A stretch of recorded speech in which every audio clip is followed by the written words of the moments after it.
intéressante sur la divinité. Beaucoup de personnes, à l'heure actuelle, à l'heure où nous sommes, sont en train d'inventer des concepts liés à la divinité en disant qu'ils ont une relation avec Dieu, en disant qu'ils ont une relation avec le Créateur. Alors qu'en réalité, ce n'est que les fruits de leur imagination, parce qu'ils ne sont pas initiés.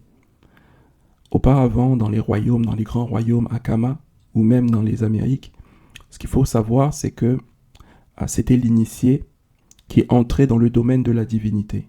Et lorsqu'il entre dans le domaine de la divinité, le premier aspect qu'il voit, c'est l'aspect des énergies qui sont appelées des dieux.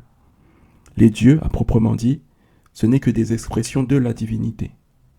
Et même pour ceux qui lisent la Bible, vous allez vous rendre compte que Dieu lui-même, le Créateur, le Dieu avec un D majuscule, lui-même ne remet pas en question le fait qu'il y a des dieux. Et donc ces dieux sont des expressions de la divinité.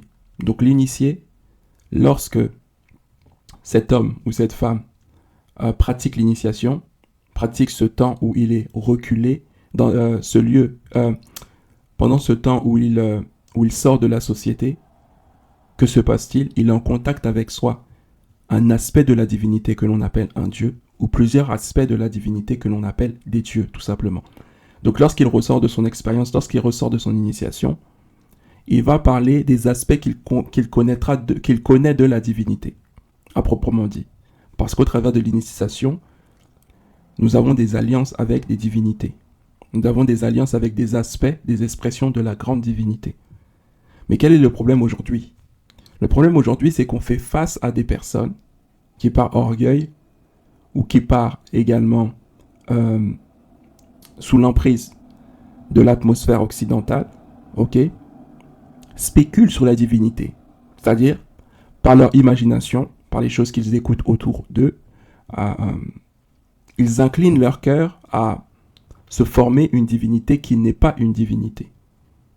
Autrement dit, par l'imaginaire et par la construction sociétale qu'il y a autour d'eux, eux-mêmes s'imaginent un Dieu qui n'est pas Dieu.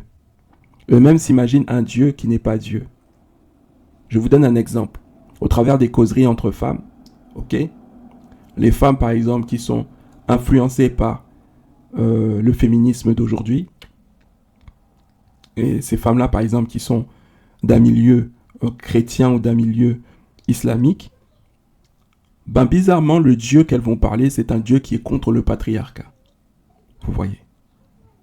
Donc, le Dieu qui est créé par ces femmes-là est un Dieu qui s'est adapté à la pensée de ces femmes-là en question.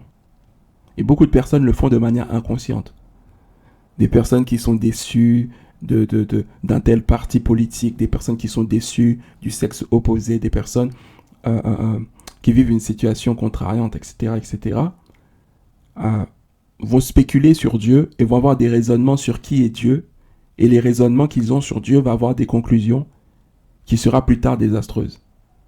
C'est la raison pour laquelle je vous le dis et je vous le redis.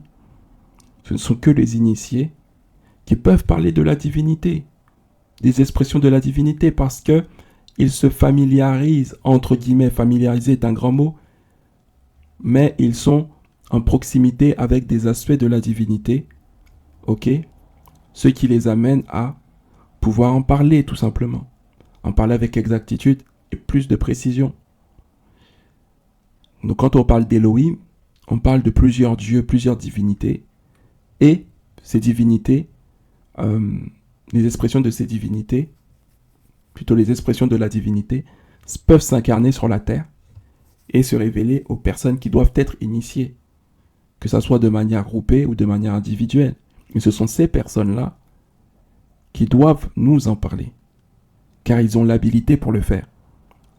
Et c'est pour ça que nous voyons autant de divisions entre des religions, entre des spiritualités, parce qu'en vérité, les gens vont dans ces milieux-là sans forcément être dans une quête initiatique. À la prochaine.